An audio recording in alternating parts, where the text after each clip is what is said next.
जी hello अस्सलाम वालेकुम good evening you are watching sports tonight मैं हूँ Roha Nadeem thank you so much for joining us once again we are live and we are back we have so much cricket news today to unpack इतना कुछ हो रहा है पहले तो red ball Pakistan red ball team जो है सीरीज़ लेवल करने के बाद क्या रिफ्लेक्शंस हैं इस सीरीज़ के ऊपर should it have been 2-0 and what were the learnings from that second test against South Africa and also looking ahead now at the white ball series squads भी announce हो गए हैं one day series and T20 series के लिए और बहुत से comebacks हुए हैं और कुछ नाम drop भी हुए हैं we'll talk about all of that in detail and of course we have our 4 semi-finalists in the Women's World Cup as well तो इस सब के ऊपर थोड़ी इन डेप्थ डिस्कशन करेंगे आज के शो में एंड ऑफ कोर्स जो कैप्टनसी रिलेटेड अपडेट्स और एक्टिविटीज़ चल रही हैं पाकिस्तान क्रिकेट में it's hard not to talk about all of that in the context of course the upcoming world cup as well and of course how that will effect the ODI team, how that will affect player performances, and of course, सबके बीच में the coach himself, the comments that are now being given with regards to some of the star players, where they'll feature, where they'll play. जैसा कि मैंने कहा बहुत कुछ है आज के एपिसोड में to discuss and unpack, so make sure you're glued to your TV screens till the end of the episode. इस सब से पहले quickly एक round of updates from around the world.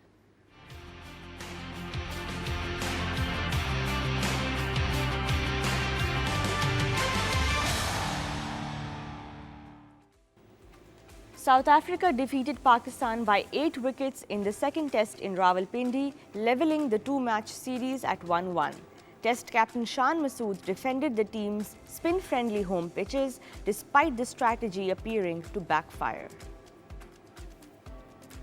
The Pakistan women's team finished their campaign in the ICC Women's Cricket World Cup with a washed-out match against Sri Lanka. The final week also included a 150-run loss to South Africa. The final 4 teams in the World Cup are Australia, England, South Africa and India. The semi-final matches will take place on October 29th and 30th, 2025. Babar Azam was re-included in the T20I squad for the upcoming series against South Africa, with Fakhar Zaman and Haris Rauf being dropped. The former captain returns to the T20 squad for the first time since December 2024. According to head coach Mike Hesson, Babar will bat at number 3 to stabilize the middle order, and his return was prompted by Pakistan's disappointing batting performance in the Asia Cup. The Pakistan Cricket Board appointed left-arm pacer Shaheen Shah Afridi as the new one-day international captain on October 20th, replacing Mohammad Rizwan. Afridi will lead the team in the 3-match ODI series against South Africa in November. The Pakistan ODI squad for South Africa and Sri Lanka series is Shaheen Shah Afridi, Abrar Ahmed, Babar Azam, Fahim Ashraf, Faisal Akram, Fakhar Zaman, Haris Rauf, Hasibullah, Hassan Nawaz, Hussain Talat, Mohammad Nawaz, Mohammad Rizwan, Mohammad Wasim Jr., Naseem Shah, Saim Ayub and Salman Ali Agha. Pakistan's T20I squad for the South Africa and Tri-Nations series: Salman Ali Agha captain, Abdul Samad, Abrar Ahmed, Babar Azam, Fahim Ashraf, Hassan Nawaz, Mohammad Wasim Jr., Mohammad Salman Mirza, Naseem Shah, Sahibzada Farhan, Saim Ayub, Shaheen Shah Afridi, Usman Khan, Usman Tariq. Reserves include Fakhar Zaman, Haris Rauf and Sufyan Mukim. The PCB has appointed its test captain Shan Masood as the consultant for international cricket and player affairs, a role that could soon become that of Director International Cricket, a senior administrative role in most cricket boards. The PCB declined to say whether this meant that Shan Masood was leaving his position as international cricketer or test captain, or whether he would do both jobs concurrently. The Pakistan Cricket Board has given no objection certificates to 7 Pakistani cricketers, including legendary batter Babar Azam, to participate in the upcoming 2025 and 2026 edition of the Big Bash League. Apart from Babar, other Pakistani players cleared to participate in the Australian T20 competition later this year are Shaheen Afridi, Mohammad Rizwan, Haris Rauf, Shadab Khan, Hassan Ali and Hassan Khan. The domestic first-class tournament Quaid-e-Azam Trophy saw several top performances with headlines highlighting centuries and key bowling spells. Notable performances include a 5-wicket haul by Sialkot's Athar Mahmood and centuries by Faistabad's Hassan Raza and Sialkot's Azan Awais. Debutants and rising talents such as Asif Afridi and Amir Barki also featured in the headlines for their performances. Shamil Hussain is leading the runs tally with 483 runs from 8 innings, whereas Zahid Mahmood is leading the bowlers with 17 wickets in 6 innings. A masterful comeback by Australia saw them defeat India 2-1 in a recent ODI series, with the Australian team clinching victories in the first 2 matches. India managed a consolation 9-wicket win in the final ODI, led by centuries from Rohit Sharma and Virat Kohli, but it was not enough to prevent the series defeat. The two teams are now set to compete in a 5-match T20I series, but Australia will be missing star spinner Adam Zampa for the initial matches. Gee, this was cricket updates for you from around the world. Lots of cricket happening, though, of course, so much to catch up on. यहाँ पर एक short break हम लेंगे, but when we come back, so much to unpack. Of course, all eyes will be on the South Africa white ball series. Don't go anywhere. You're watching Sports Tonight.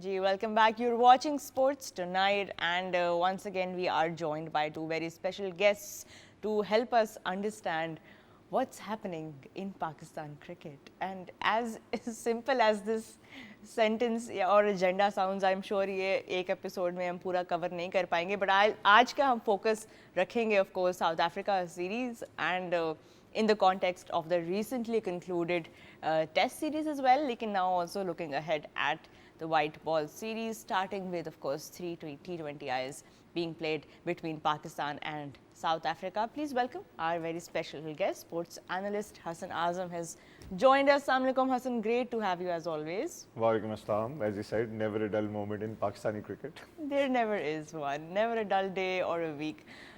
Joining us once again is GM Islamabad United, Rehanul Haq. Assalamu alaikum, Rehan. Welcome back to the show. Thank you so much for having me. मैं उस दिन आपकी tweet पढ़ रहा था कि अल्लाह करे कोई डल डे आए पाकिस्तान क्रिकेट में, और मेरी भी यही दुआ है. Just one day. I am 37 years old. I haven't seen a dull day in Pakistan cricket. I want to see one dull day. One non-newsworthy, just 24 hours where nothing happens. I think interesting hoga if we give it a try. Let's sort of look at the T20 series first. South Africa और पाकिस्तान की T20 series 3 matches खेले जाएंगे और कुछ comebacks हुए हैं इस squad में. कुछ नाम ऐसे भी हैं जो कि ड्रॉप हुए हैं. पहले of course let's talk about the big news which is कि Babar Azam makes his comeback in this T20 side, and Mike Hesson ने ये भी बता दिया कि जी वो 3 पे खेलेंगे, and this is what the top order now looks like. What does this mean, Babar Azam coming back after having been very recently dropped from the T20 side, और इतने कम अरसे में ऐसा क्या बदला है कि बाबर आजम वापस T20 साइड में शामिल हुए हैं? I think that's a good question. More than anything, I think it's because the potential Babar has, या उनकी जो एक reputation है world cricket में of the amount of runs he scored. क्योंकि अगर आप generally बात करें कोई ऐसे tournaments या कोई ऐसी leagues, कुछ प्लेयर नसीम की हम बात कर लें, CPL खेल के आ रहे हैं, उस्मान तारिक CPL खेल के आ रहे हैं, but Babar it's not like कि वो किसी लीग में कुछ एक्स्ट्रा ऑर्डिनरी परफॉर्म करके आ रहे हैं. बट आई एम श्योर उन्हें जो टारगेट दिया गया था कोच की तरफ से या मैनेजमेंट की तरफ से, वो अपने टारगेट्स पर्सनली अचीव करते चले गए. एंड आई थिंक किसी हद तक आप ये भी चाह रहे थे कि 3 नंबर पर आप ऐसी पोजीशन में देखना चाह रहे थे ऐसा प्लेयर जो कि टेक्निकली करेक्ट भी हों, जो लॉन्ग फॉर्म क्रिकेट भी खेलते हों. And Babar obviously in himself has spent a lot of time in the top order for Pakistani cricket in the T20Is as well. And now for him to come back in, it's almost, it's like you looking for that stability at number 3, जो कि power play का भी इस्तेमाल कर सकें, लेकिन जहाँ पे कुछ मैनेजेबल सिनारियो हो, या जो कि आपको पाकिस्तान में ज़्यादा देखने को तो नहीं मिलेगा क्योंकि आपको रन स्कोरिंग पिचेस मिलेंगी यहाँ पे, but in terms of negating spin in the long run, may be looking at a place like Sri Lanka, क्योंकि सारी तैयारी आपकी इवेंचुअली श्रीलंका के लिए ही है। और सेकेंडली हारिस का भी नंबर 3 पे हम उस तरह इस्तेमाल नहीं कर पा रहे थे। आई थिंक वो भी एक, आपको लगता है कि हारिस को इनफ चांसेस मिले हैं to prove himself at the top order? I think yes. एक हद तक मैं कहूँगा कि उनके साथ उस तरह इंसाफ नहीं भी हुआ, क्योंकि नंबर 3 की डिबेट पे फ़खर, साइम और साहिबजादा, जब तीनों ये 3 पर ही खेल रहे थे, हारिस है ही टॉप ऑर्डर के प्लेयर, और उनका रिकॉर्ड अगर आप उठा के देख लें तो वो कहीं ना कहीं आप हिट करेंगे या मिस करेंगे, उनका करियर ही ऐसा रहा है। हैविंग सेड दैट, माइक ने भी इस चीज़ की बात की कि he wants his averages to improve generally. Yeah, and think that that- he did not capitalize on Yeah. the chances that were given to him. But now, Rehan, the top order changes a little because Fakhar Zaman is no longer part of the T20 side. He's moving on and he's focusing on the ODI format, which leaves and which opens up room के अब top order में of course Saim और साहिबजादा फरहान है, and then at number 3 we have Babar. Do you personally agree with this कि Saim and Farhan should be opening and then Babar should be coming in at 3? I think जो साहिबजादा फरहान की form है उसके ऊपर ही merits a place at the top of the order. Sahibzada Farhan को अपनी game में एक चीज़ बहुत वास्टली इंप्रूव करनी पड़ेगी, और जो इससे पहले ओपनिंग का क्रिटिसिज्म था वो ये था कि पहले 6 ओवरों के बाद Pakistan does not accelerate the same way, boundary count कम हो जाती है।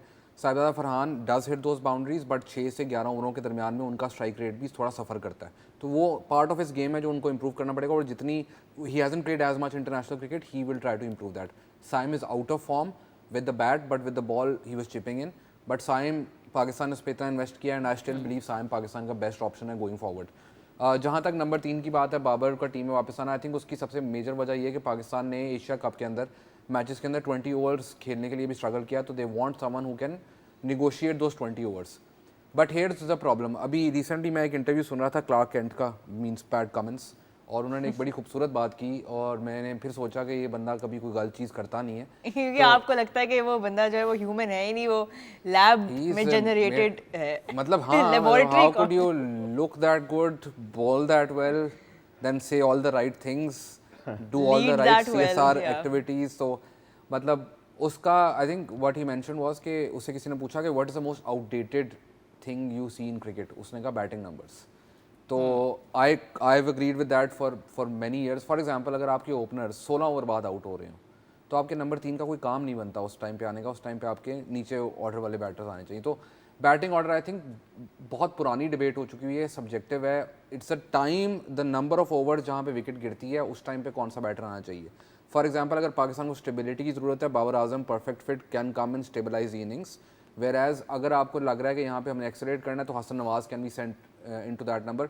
The other question about Mohammad Haris is के आई फील मोहम्मद हारिस को जो यूएई वाली कंडीशन थी उनकी गेम को वैसे भी उतना सूट नहीं करती, पाकिस्तान की कंडीशन उनकी गेम को ज़्यादा सूट करती हैं। बिल्कुल, और 2 और टॉप ऑर्डर बैटर्स भी अब स्क्वाड में हैं। वी नो कि उस्मान खान को भी बुलाया गया है वापस, और अब्दुल समद भी हैं इस स्क्वाड में। सो डू यू थिंक इनको भी यूटिलाइज किया जाएगा, या मोर और लेस ये थोड़ा एक्सपेरिमेंटल एंड पे सिलेक्शन आई थिंक समद की तो बहुत देर से एक चीज़ चल रही है कि उनको एज अ फिनिशर जो है डेवलप करने की कोशिश की जा रही है। इवन जो डोमेस्टिक नेशनल T20 कप हुआ था लास्ट ईयर, उसके अंदर भी ही हैड दैट रोल, जब वो पेशावर ज़ल्मी के लिए PSL में खेले, then he was given that role. Pakistan के लिए जब न्यूजीलैंड में खेले तब, तो आई थिंक वो जो फिनिशर वाला रोल है अभी तक पाकिस्तान के पास उसके लिए उतने आंसर्स नहीं है।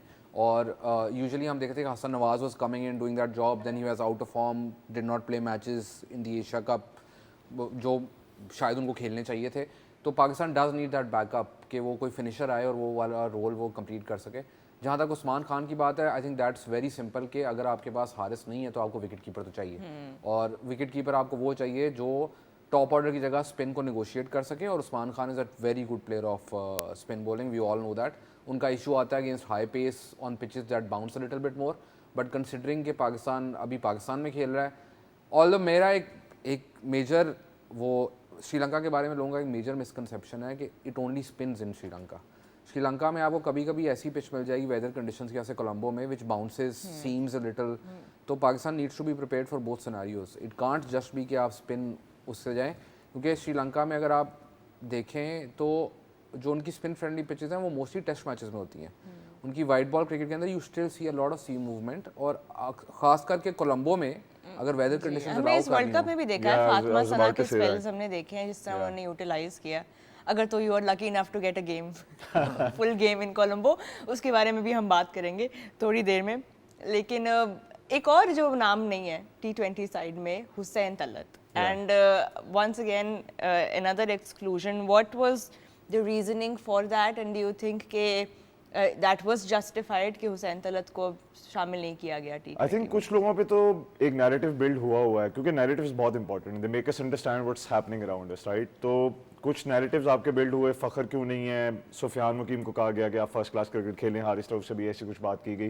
बट कुछ लोगों के कोई नैरेटिव नहीं है, which is a little strange. I mean somebody like Hasan Ali, somebody like Hasan Ali को दोनों स्क्वाड से ड्रॉप किया गया, हुसैन तलत को ड्रॉप किया गया T20 स्क्वाड से. ऐसे लोग जो मुझे लग रहा था एक बेंच स्ट्रेंथ और आपको जो ऑल्टरनेटिव ऑप्शंस दे रहे थे, अब आपके पास pace bowling allrounder Fahim Ashraf है, आपने हुसैन तलत को साथ रखा हुआ था कि आपके like for like replacement bench पे तैयार है. तो उनकी मुझे टू बी ऑनेस्ट समझ नहीं आई.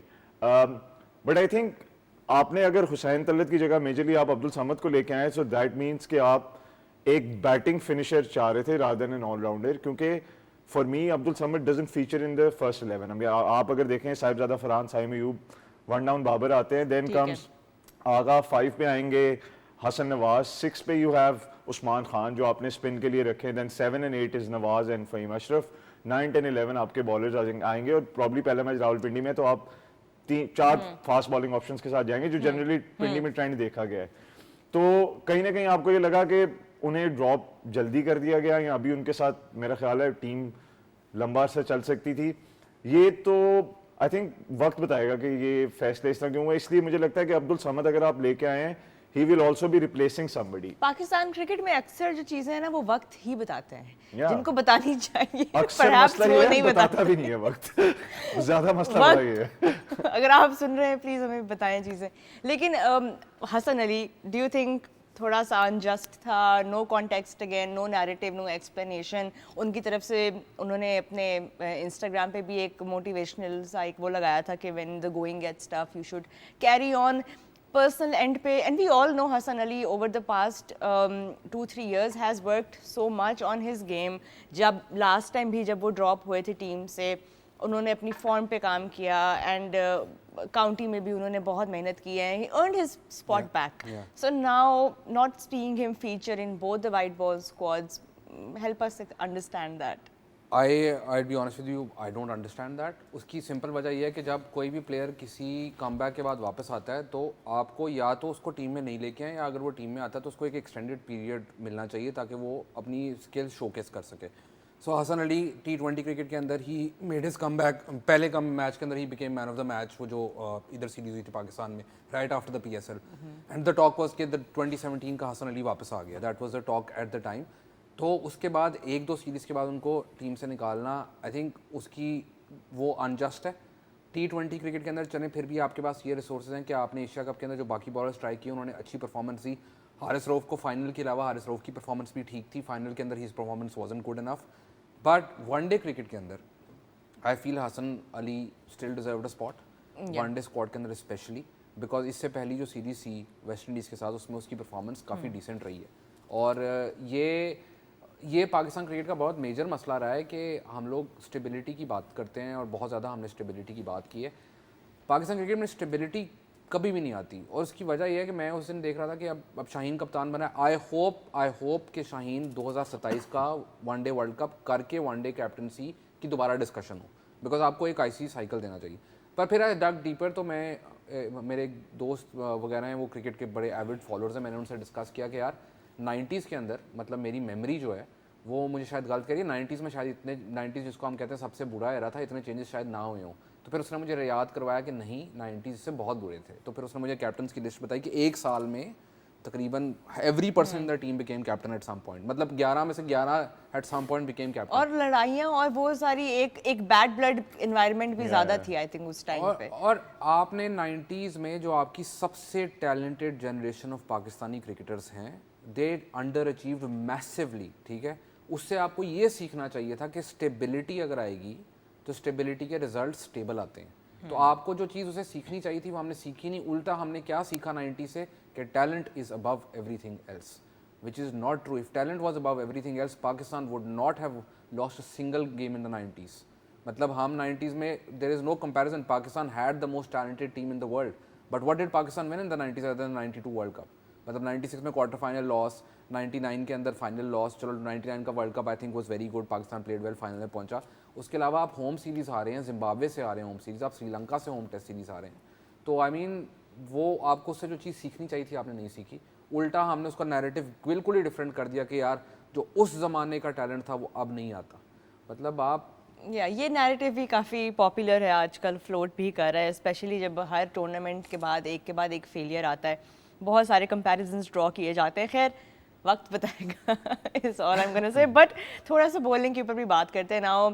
Shaheen Shah Afridi becoming the ODI captain, confidence काफ़ी ज़्यादा मिलेगा क्योंकि इन द पास्ट उनके साथ भी बहुत क्या अब इसको किस वर्ड से डिस्क्राइब करें, बट द कैप्टनसी पहले उनको अपॉइंट करना कप्तान, फिर उनको हटा देना कैप्टन, फिर बाबर बन जाते हैं कैप्टन। अब दोबारा से जब शाहीन कैप्टन बने हैं, सेकंड जो इनका स्टेंट होगा शुड बी डेफिनेटली लॉन्गर जैसे रेहान ने कहा, but how much confidence will that give to Shaheen the bowler, you know, coming in this T20I series, knowing that he has been entrusted with leading the ODI side and just having that confidence in his bowling. I think leadership role जब भी आपको hand over किया जाता है, खासतौर पे अगर आप ऐसे इंडिविजुअल हैं जो एंजॉय करें लीडरशिप को, तो वो हमेशा आपको कॉन्फिडेंस देगा।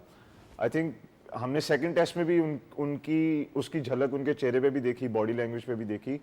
और शाहीन लाहौर कलंदर्स को भी लीड करते हैं, पाकिस्तान को भी एक सीरीज में लीड किया है, तो वो आई एम श्योर इस चीज़ को बड़ा एंजॉय करेंगे और he is somebody who wants to take up that responsibility, you know, take up that challenge as well. तो ये चीज़ हमेशा प्लेयर की साइकी पे, कॉन्फिडेंस पे और उसके माइंडसेट पे अफेक्ट करती है, विच directly affects the confidence of the player itself. अभी जैसा रेहान बात कर रहे थे कि हम अक्सर टैलेंट की बात करते हैं, जब तक आपका ड्रेसिंग रूम का इन्वायरमेंट या वो कल्चर आप बिल्ड नहीं करते, रिगार्डलेस आप 11 के 11 आइंस्टाइन और माइकल जॉर्डन और मोहम्मद अली ले हैं, वो कभी भी वर्क नहीं कर सकेंगे इकट्ठे, क्योंकि जब तक आपके माइंडसेट एक दूसरे के साथ अटैच नहीं होंगे और आप सेम गोल की तरफ नहीं जा रहे होंगे। It's the same thing. I think Shaheen को बड़ा फायदा होगा इस चीज़ का, और स्पेशली मुझे ये लगा कि शाहीन एशिया कप में भी उनके best matches were the last 2 games and then how he bowled in the first test as well, so he is back to his best, you know, almost there, and now he's reunited with his new ball bowling partner as well. Naseem Shah comes back in the side. ये भी एक है थोड़ा कि उनका जो उनकी जो पार्टनरशिप बनती है with Naseem Shah, how much will that affect Pakistan's chances in this T20 series, because Naseem is coming in on the back of some great performances in the CPL. I think सबसे पहली चीज़ तो ये है कि आपको identify करना है कि आपको जो आप बॉलिंग पेयर्स आप क्रिएट कर रहे हैं वो किस फेजेस के लिए हैं। तो वनडे क्रिकेट के अंदर for example Naseem and Shaheen new ball pairing, brilliant new ball pairing, both of them are really good with the new ball, और वो दोनों बहुत डिफरेंट है। एक खिंची हुई लेंथ पे बॉल करता है, एक फुल करता है, एक राइटीज़ को अंदर लाता है बॉल, एक राइटीज़ को बाहर निकालता है बॉल, तो वो एक दूसरे कॉम्प्लीमेंट बहुत अच्छा करते हैं। और जब भी वो इकट्ठे वनडे क्रिकेट में खेलते हैं, नॉट T20 वनडे की बात कर रहा हूँ सिर्फ इस वक्त, तो दोनों एक दूसरे को बहुत अच्छा कॉम्प्लीमेंट करते हैं। फिर आपको चाहिए एक सेमी न्यू बॉल बॉलर, कि अगर जहाँ पर बॉल थोड़ी सी पुरानी हो, रिवर्स स्विंग करना शुरू करे, तो तब आपके पास क्या होगा, तो आप क्योंकि हारिस और हसन दोनों टीम में नहीं है, तो that is the slot that needs to be develop now, कि वो आपका enforcer middle overs, fast bowling enforcer अब कौन होगा। तो वो पाकिस्तान के लिए इंटरेस्टिंग है। शाहीन और नसीम की वनडे क्रिकेट के अंदर पार्टनरशिप के ऊपर 0 डाउट्स हैं, मतलब they have done it in one day cricket so often. But Waseem junior का भी बता दें, उनका क्या? Waseem junior I think has been brought into the team because Pakistan को ये लगता है कि हमारे डेथ ओवर्स के अंदर वी बीन स्ट्रगलिंग, तो डेथ ओवर्स के लिए आपको स्पेशलिस्ट चाहिए, और वसीम जूनियर का जो रोल बेसिकली आई थिंक जो टीम देख रही है वो ये देख रही है कि डेथ ओवर्स के अंदर हमें एक बॉलर चाहिए जो एट विल यॉर्कर्स करवा सके। तो वसीम जूनियर का क्योंकि स्लिंगी एक्शन है, तो that's why he is in the team. The other player it's really unfortunate, मुझे लगता है कि अगर वो पाकिस्तान क्रिकेट उसको लुक आफ्टर करे तो is another one Pakistan could have developed for T20 cricket, was Zaman Khan. But उनकी वो प्रोग्रेस का ग्राफ जो है वो उस तरह नहीं गया जिस तरह लॉट ऑफ पीपल एक्सपेक्टेड।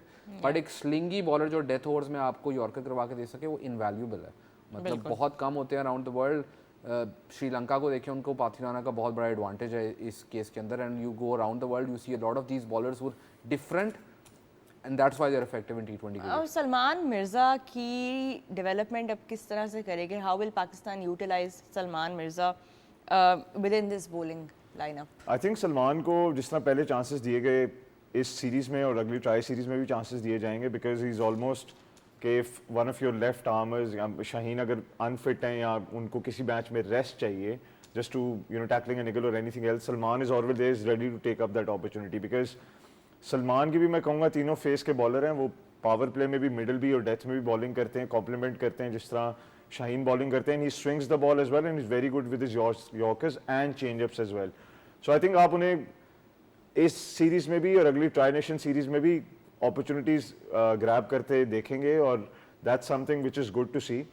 और सेकेंडली आई थिंक कि आपको एक वैरायटी भी देता है एज अ बॉलिंग अटैक। जिस तरह आपने अभी रेहान ने बात की वसीम जूनियर की, स्लिंगी एक्शन आपकी टीम में कोई भी ऐसा बॉलर नहीं था, राइट? और अब जिस तरह इन्फोर्सर की बात की है, वसीम जूनियर मिडिल ओवर्स में एज एन इन्फोर्सर भी आ सकते हैं because of his sheer pace as well. तो I and think then also हमारे जो स्पेशलिस्ट स्पिनर्स हैं, उस्मान तारिक को भी वापस टीम में लाया गया है after he is been out for a bit, now he is back replacing हमारे जो सुफियान वकीम। अब्रार अहमद भी हैं टीम में, so it will be interesting to see how Abrar and Usman Tariq both fit in this mix, क्योंकि इट्स इम्पॉर्टेंट टू रिमेंबर कि ये सारी तैयारी जो है ये वर्ल्ड कप के लिए हो रही है। सो ये 3 मैचेस जो हैं ये इनकी क्या रिजल्ट होगा does not matter in the long run at all. हम यहाँ पर एक ब्रेक लेंगे, but when we come back we will talk a bit more about the South Africa series and also unpack what's happening at the Women's World Cup. Don't go anywhere.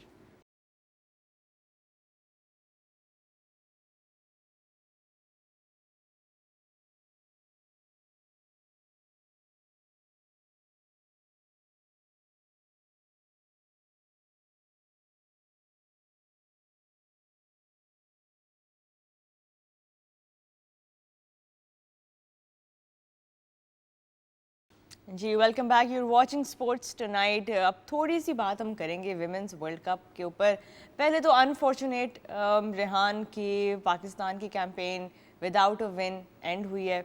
एक तो इतनी rain interruptions and then उसके बाद जितने matches जो खेले उसमें भी डोमिनेंट परफॉर्मेंसेस नहीं थी, but there were a lot of glimpses with the ball specially.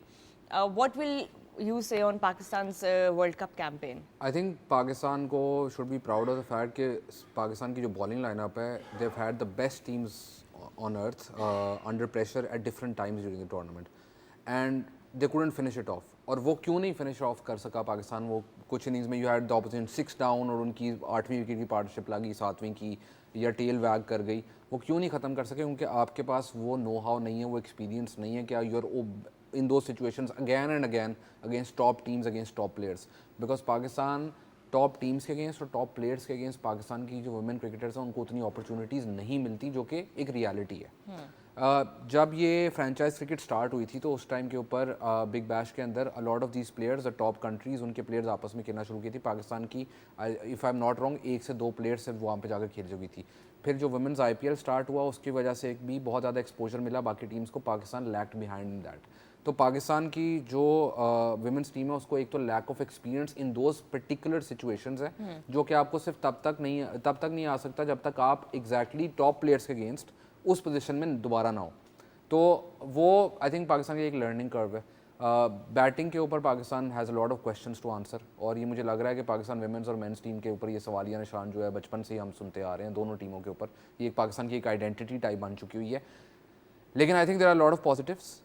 Negatives ये हैं कि जो मैचेस आपको गारंटीड जीतने चाहिए थे, बिल्कुल वहाँ पे मिस आउट होने ज़रूर किए। और वहाँ पे क्योंकि टूर्नामेंट फॉर्मेट ही ऐसा है वर्ल्ड कप का कि you get a lot of chances even when you start poorly, तो आपको चांसेस मिलते हैं कि आप अपना नेट रन रेट स्ट्रॉन्ग रखें तो मे बी लेटर ऑन आपके पास चांस होगा कि आप यू कैन गो थ्रू।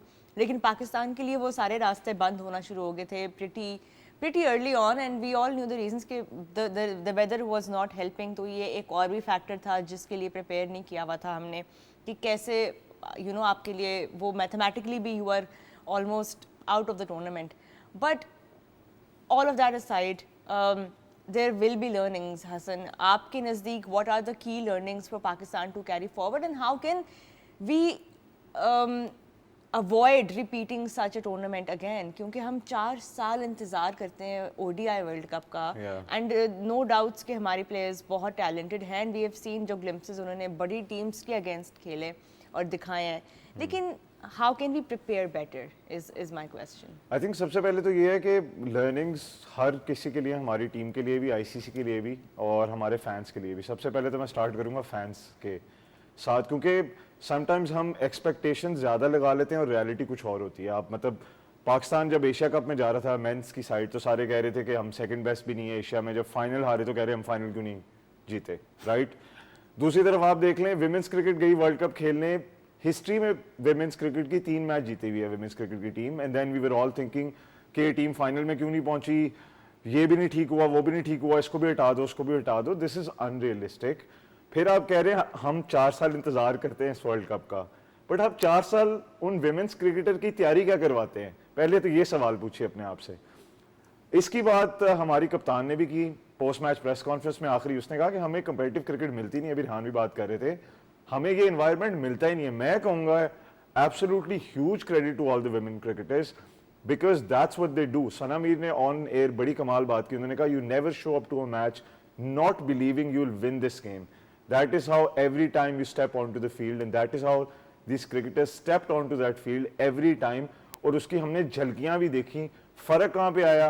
फ़र्क आया एक्सपीरियंस के ऊपर. फ़र्क आया कि आप सिचुएशन को हैंडल नहीं उस तरह कर पाए. ये चीज़ हम टेस्ट क्रिकेट में भी देख रहे हैं. मैचेस फिनिश नहीं कर पाए. आप देखें टेस्ट क्रिकेट में भी इवन 3 दफ़ा ऑस्ट्रेलिया में भी ये हुआ, बांग्लादेश के खिलाफ भी हुआ और अभी अगेंस्ट साउथ अफ्रीका के खिलाफ भी हुआ है कि जब एक चीज़ जो हमने अपने सेकेंड इनिंग्स के एवरेजेस के साथ साथ बेहतर करनी है कि हम लोअर ऑर्डर को जल्दी डिसमिस नहीं कर पा रहे, हमारे प्लान्स उस तरह नहीं होते. इस तरह की सिमिलर चीज़ हमने विमेंस क्रिकेट में भी देखी है. तो ये लर्निंग तो उनकी है. उनकी ये लर्निंग भी है कि बॉलिंग अटैक कितने अच्छे हैं. उनकी ये लर्निंग भी है कि बैटर्स को एक्सप्रेस कितना बेहतर करना होगा. और दूसरी तरफ ICC की लर्निंग ये है कि शायद स्पाइडर कैम के साथ स्पाइडर अम्ब्रेलास भी शायद शुरू कर दें ताकि मैचेस तो पूरे हो सके. एक अच्छा, चीज याद अभी जो रखिए, रूमर मिल से हम एक और चीज सुन रहे हैं वो यही है कि Mohammad Waseem might be getting removed. अभी कोई ऑफिशियल कंफर्मेशन नहीं आई है, बट डू यू थिंक कि ये जस्टिफाइड है ये सैकिंग इफ दिस हैपेंस? क्योंकि अब एक नए कोच आएंगे, एक नए सेटअप के साथ आएंगे, नए माइंडसेट के साथ आएंगे एंड देन फिर से हम वही साइकिल शुरू करेंगे कि पहले तो ये होगी डिबेट के फॉरेन कोच होंगे कि लोकल कोच होंगे एंड देन जो चीज़ सफ़र करेगी वो एट द एंड आपकी टीम सफ़र करेगी because you will be going through the same cycle again. I think अगर you can always sit down with your management and talk about what are the things you need to improve और क्या चीज़ें बेहतर हो सकती हैं. But I think जब आप कट शॉर्ट कर देते हैं ना किसी भी जर्नी को, वो किसी को भी नहीं हेल्प करती. वो ना प्लेयर्स को हेल्प करती है, ना विमेंस की क्रिकेट टीम को या मेंस क्रिकेट टीम को हेल्प करती है, ना ओवरऑल जर्नी को हेल्प करती है. प्रॉब्लम इज़ कि हम अक्सर ये बात करते हैं कि हम टाइम देंगे, हम फलानी सीरीज को नहीं देख रहे, हम फलाने रिजल्ट्स को नहीं देख रहे, but as soon as things go south we turn away very quickly, we shy away very quickly from what we are supposed to be doing और what we are saying we are doing, right. और इस case में भी यही होगा. अगर मोहम्मद वसीम पहली दफ़ा इस ODI वर्ल्ड कप में लेकर गए हैं टीम को और उन्हें अब नजर आया है कि अगले वर्ल्ड कप के लिए क्या तैयारियां होनी चाहिए, आप उनका फीडबैक लीजिए, सारा कुछ लीजिए. Reports obviously not confirmed yet but this is what it seems to be on the horizon. तो उन्हें इस चीज़ में इन्वॉल्व करना चाहिए इस प्रोसेस में, रादर देन कि just looking at the results to sack them. क्योंकि कोलंबो में बहुत बड़ा एक इशू वेदर था. आप डोमिनेंट पोजीशंस में थे, आपके रिदम टूटता जा रहा था, बिटवीन मैच आपका रिदम बार बार टूटा है. और ये चीज़ आप ये भी याद रखिए कि आपका T20 वर्ल्ड कप भी इधर ही होना है और आपको ये सिमिलर सिचुएशंस से आप शायद डील करना पड़े. May be it's something you can take up to the ICC as well to resolve this issue in one way or another. Absolutely. But I think moving ahead, let's look at the top 4 teams. Rehan, no surprises there. हमने पहले भी ये discuss किया था कि who the top 4 will be and almost everyone agreed कि ये आपके top 4 नज़र आ रही होंगी. Australia, England, South Africa, India, of course, the hosts. अभी भी आपको लग रहा है कि ये straight forward another Australian win होने वाली है, या अभी भी हम कोई सरप्राइज एक्सपेक्ट कर सकते हैं maybe from the host? What are your thoughts? I think ये मेंस क्रिकेट में मैं बोल चुका हूँ कि बस हो गई है ऑस्ट्रेलिया को जीतते देख मतलब उनकी बेस्ट बॉलर इंजर हो जाती है फाइनल के अंदर, पहले ओवर कराते हो उसके बावजूद वो बॉलिंग करवा लेती है, मतलब कहीं से भी वो मैच जीत जाते हैं। साउथ अफ्रीका को जिस तरह उन्होंने डोमिनेट किया, मतलब they entire Australian narrative around cricket, मतलब उनकी बाकी स्पोर्ट्स आप क्रिकेट देखें तो आपको लगता है कि मतलब ये तो पैदा ही क्रिकेट खेलने के लिए हुए हैं, ऑल दो उनके मुल्क में cricket is not even their most played sport और most famous sport in their country. So मतलब एक और वर्ल्ड कप ऑस्ट्रेलिया जीत गया, दैट्स आई थिंक वो ग्लोबल गेम के लिए अच्छा नहीं होगा, तो इट्स बेटर कि someone else wins that world cup, because global game के लिए बहुत अच्छा होगा कि वो ट्रॉफी जो है वो एक ही जगह नहीं बार बार जा रही, it's getting spread out. England look like they're strong contenders. उनकी 11 points के साथ हैं. South Africa would be that would be something actually, because South Africa team भी बहुत अरसे से जो है कोशिश कर रहे हैं, उनकी players पूरी दुनिया में जहाँ franchise cricket खेलती है, we've seen how much they've worked on not just their women cricketers but also their domestic structure, Yes. their journeys and the way that they prepare for such tournaments. So would be I'm not writing them off right now. Absolutely, I think Woolward जिस तरह lead भी करती हैं side को, she is very like उनके demeanour से ही पता लग रहा होता है ना, शी इज ऑल जोन्ड इन, और टास्मिन ब्रिट्स और उनके और भी जितने टैलेंटेड सारी क्रिकेटर्स हैं, I think it's and you know on such an occasion आपको इंस्पिरेशन चाहिए होती है, उनको मेंस साइड से वो इंस्पिरेशन भी मिली है, you know, in the test championship win. तो I absolutely agree with Rehan कि अगर साउथ अफ्रीका जीते तो विमेंस क्रिकेट के लिए ओवरऑल बेहतर होगा, but I think women's cricket overall बेहतर होती चली जा रही है, इसमें कोई शक नहीं है। जनरली जितना अब बाकी टीमों की आप परफॉर्मेंस देख रही हैं, जितनी अब उन पे आई बॉल्स होने लग गई, जितना ये वर्ल्ड कप व्यू हुआ है, it was never the case ever before, तो अब you are going in the right direction, but you can never count Australia out. You can never write them off, but a pity for New Zealand the way that they missed out. बड़ा close match तो खैर नहीं था, लेकिन again उन्होंने एक promise, वो हर tournament में वो वाली टीम होती हैं जो कि कभी भी आपको सरप्राइज तो नहीं करता है, because obviously we expect that kind of cricket from New Zealand. But just on that note, while we are also talking about the Kiwis, Sophie Devine जिन्होंने 19 ईयर्स का करियर जो है रिप्रेजेंट किया न्यूजीलैंड को, और इतने थाउजेंड्स ऑफ रन्स उन्होंने अपने नाम किए, विकेट्स उन्होंने अपने नाम किए। बीच में दो साल का पीरियड था where she represented New Zealand in hockey as well. तो ऐसी प्लेयर जिसका इतना ग्रैंड करियर है, signing off on her ODI career, Rehan, not the best of notes to end your career, but again not the best of notes to end her career, but मैं एक वैसे बात कर रहा हूँ, आई थिंक अगर आप मेंस एंड वुमेन्स क्रिकेट दोनों इकट्ठे रखेंगे, I think she in terms of her legacy is New Zealand's greatest cricketer ever, and I know people talk about Richard Hadlee and all those people, but her legacy of playing two different sports and also then encouraging an entire generation, और New Zealand की आबादी वैसे भी मतलब हम compare कर सकते हैं फैसलाबाद से, वरना पूरा मुल्क इतना है जिसमें cricket again is not their first sport, it's not the most famous sport there, उसके बावजूद अगर आपके मुल्क से ऐसे प्लेयर आ रहे हैं जो कि 19 years of top class cricket खेलते हुए आ रहे हैं, तो that is something a huge achievement in herself, the amount of people that can look up to her, not only in New Zealand, across the world, it's amazing, and I think that career deserves mentions over and over again, and मतलब हम अक्सर बात करते हैं जिस तरह वो tennis में होती है ना बात कि who's the best men's player and who's the best women's player, तो I think the best tennis player of all time is Serena Williams, मतलब regardless of men or women, and similarly in this case New Zealand की I think in terms of her legacy she is the greatest New Zealand cricketer of all time. That's not a very controversial take at all. I mean, over 4,000 runs, over 100 wickets in the format, and she's one of only 3 players in the format to have done that. इतनी great achievement, लेकिन यही बात है कि stats से बहुत beyond जाता है सोफी डिवाइन का impact on the sport. I mean, उन्होंने mental health के ऊपर भी काफ़ी awareness create की है, और भी बहुत सारी चीज़ों में वो involved रहती हैं, bidding off her ODI career, and you know World Cup एक बड़ा grand stage होता है to do that. Absolutely, देखें खास तौर पे जब इतना आपका लंबा करियर हो और आपने इतने टॉप लेवल पे उससे रिप्रेजेंट किया इन मल्टीपल स्पोर्ट्स, तो होता क्या है, you come across all sorts of dynamics in terms of mental health, in terms of physical health, in terms of what needs to be the infrastructure for that proper grooming of those individuals. क्योंकि New Zealand में number 1 sport rugby है और cricket जो है वो कहीं 5वें 6ठे number पर जाकर आती है न्यूजीलैंड में. और न्यूजीलैंड की कीवी पर्सनैलिटी, हर नेशन की ना एक अपनी पर्सनैलिटी होती है. पाकिस्तान की टैलेंटेड मैवरिक्स है, राइट. ऑस्ट्रेलियन की है relentless, never give up attitude. Kiwis की है देयर मल्टी टैलेंटेड स्पोर्ट्समैन. आप ब्रैंडन मैकलम की बात करें, ब्रैंडन मैकलम और उनके दोस्त went on to become one of the greatest rugby players of all time, and Brendan McCullum for New Zealand became one of the greatest cricketers of all time. इसी तरह Sophie define की आप बात करें तो वो मल्टीपल स्पोर्ट्स खेलते हुए आती हैं. That is the representation of the Kiwi culture itself. And I kid you not, Kiwis are one of the best people in the world.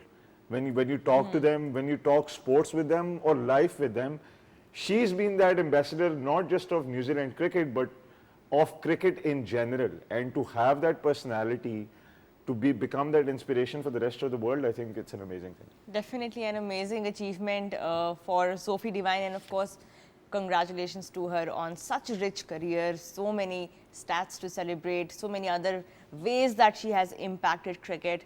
And now, once again, I want to take your predictions for the two semi-final matches and who you think are going to be the top two. एक का तो हम कह ही सकते हैं, थोड़ा बहुत idea. Rehan, आपसे शुरू करते हैं. Who are your two finalists for the Women's World Cup?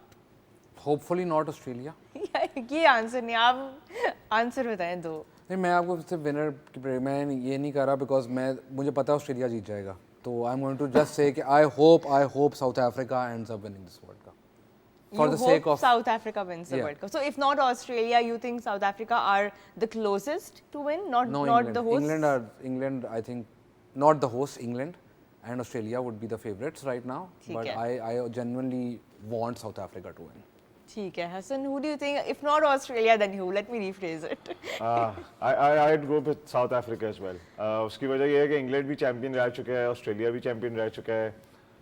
You want some fresh faces there, and we know who we're backing in the other two teams, so I would go for South Africa. I think Hassan summed it up well. I was being politically correct. चले, host को आपने मतलब दोनों experts ने कहा कि less likely I think England and South Africa are more likely, और उनमें भी South Africa seem to be the favourites in the studio right now. Well, let's see who will be crowned the next world champions in women's cricket. Gentlemen, thank you so much for your time and analysis, and this was all we have for you on Sports Tonight. And before we wrap up, please make sure you're following us across social media platforms. YouTube pe you're following us, you've subscribed to PTV Sports, and of course Instagram, Facebook, Twitter, X, everywhere, जहाँ पे हम अपना BTS content भी share कर रहे हैं, and where you can engage with us and make sure that your comments can also feature on our show. You never know. So make sure you're following us. This is Sports Tonight. We will be back tomorrow at the same time. अपना बहुत ख्याल रखें. Good night.